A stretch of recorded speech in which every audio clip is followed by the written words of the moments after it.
ბატონ ირაკლი, რამდენიმე დღის წინ ახალქალაქში იყო გახსნილი საქართველოს მტერ, აზერბაიჯანის ხალხის მტერს ერთი სეპარატისტის ძეგლი, ავაგიანის ძეგლი და ეს იყო ძალიან სერიოზული აჟიოტაჟი საზოგადოებაში.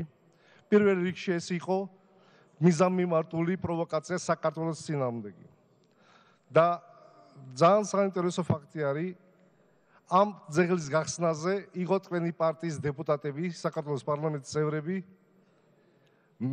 მერები, საკრებულოს თავმჯდომარეები და ადგილობრივი ხელისუფლების წარმომადგენლები.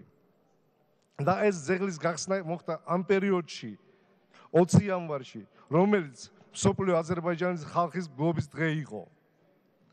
და ჩემი ინფორმაციით ამ ძეგლის გახსნაზე იყო სომხეთის ელჩი.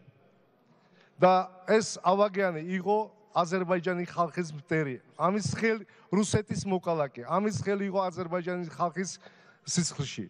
და ყველასთვის კარგად ცნობილი არის ხოჯალოს ტრაგედია, ხოჯალოს გენოციდი. ეს ადამიანი პირდაპირ იყო ამ ხოჯალოს გენოციდში ჩართული ადამიანი. და მე მაინტერესებს პირდაპირ შენი შეფასება და როდის იქნება მოხსნილი დემონტაჟი ამ ძეგლის. ეს არის ჩვენი საზოგადოების ინტერესი და ჩვენი პირადი თხოვნა. როდის იქნება დემონტაჟი ამ საქართველოს აზერბაიჯანის ხალხის მტერის ძეგლის დემონტაჟი. დიდი მადლობა.